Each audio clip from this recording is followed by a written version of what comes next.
Outriders is massive, both in terms of game length and the numbers of hours you'll be able to pour into it, and the physical distance you'll traverse over the course of the story. So today we're excited to show you more of the journey and structure of Outriders, how you move about the game and how the various features, systems and story all come together.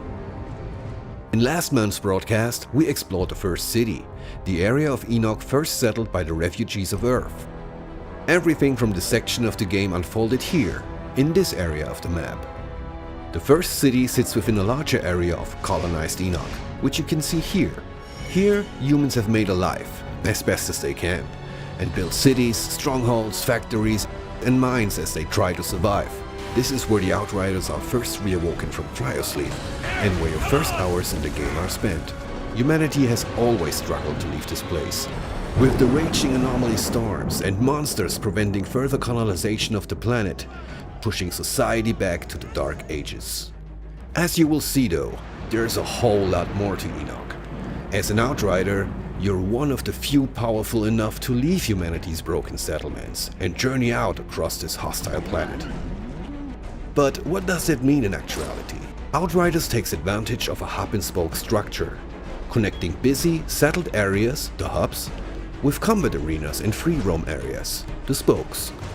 The main story missions push you through the game, and a large number of side quests and additional content can be discovered on or off the beaten path. As side quests scale to your level, so do the rewards. It means even early side quests can be meaningful played late in the game. And it's worth saying side quests aren't fluffy objectives that take place in the same play spaces you've experienced in the main game. They're new, bespoke areas of Enoch that you could miss entirely, and they often reveal more secrets about the world and lore. Let's travel quickly to Eagle Peaks, the snow-capped mountains that encase the war zone, to take on a side quest there. Is this your whole company? There used to be more of us. Something happens to the men up in these hills. We hear voices. Some leave and don't come back. Same for anyone who goes looking for them. But maybe an altered could have more luck in finding them. Could you lend a hand? All right, let's play detective. If I was a missing soldier wandering off into the night hearing voices, where would I go?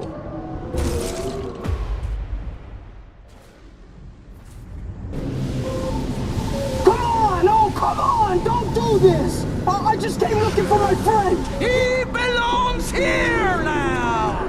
We all do! Today, the storm welcomes an apostate into its loving embrace! So it seems the last remaining survivor of our missing soldiers was just sacrificed to the anomaly? We need to have some words with this deadly cult and its leader. ECA! Overload! Target designated! They've got nowhere to run!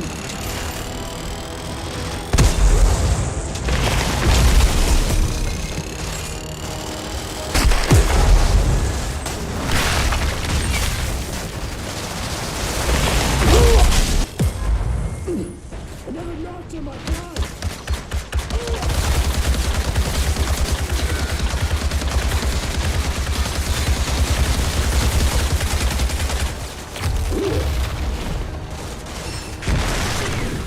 We're only giving you a small taste of this little side adventure. It takes a fair bit longer to make our way into the inner chambers here. And as always, we like to keep some surprises for you. But it's time now for an epic showdown with the altered cultist leader. Firing on target! They've got nowhere to run!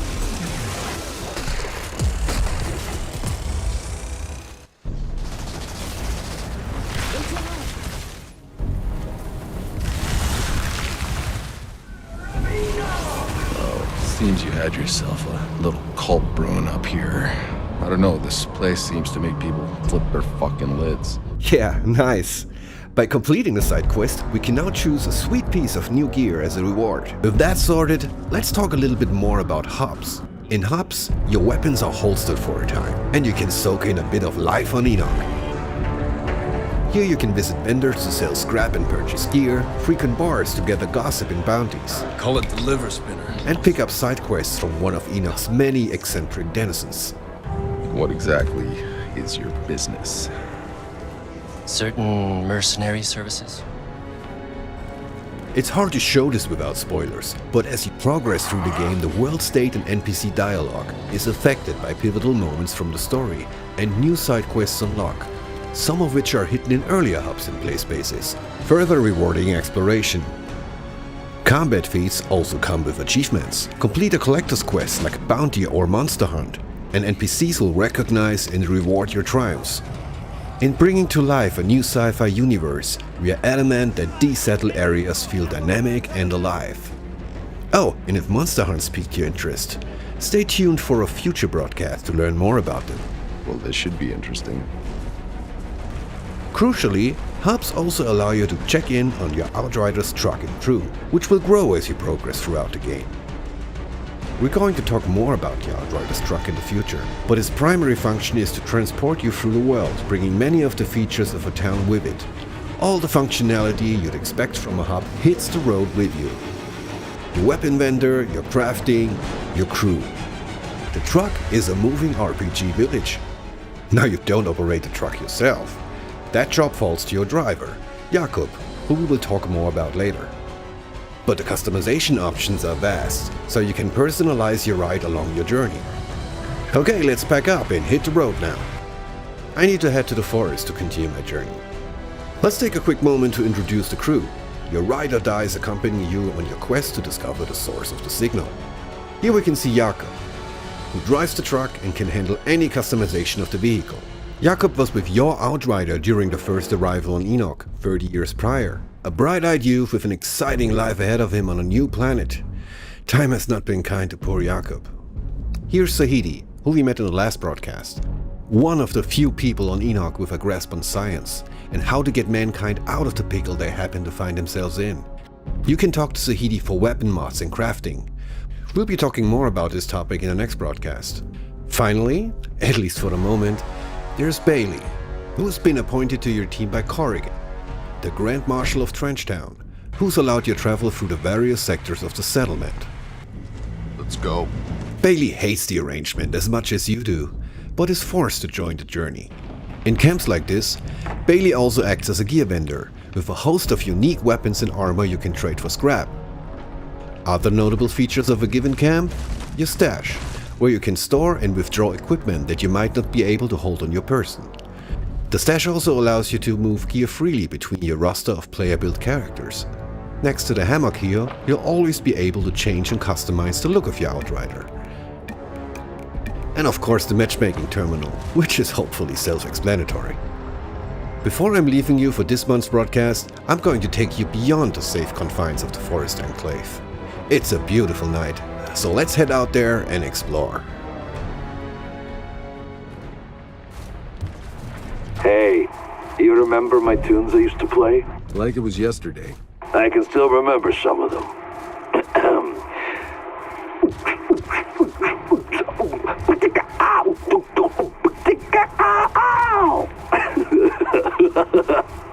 Please stop, Jakub. Please. I'm serious. Yeah, Jakub, I'm disconnecting.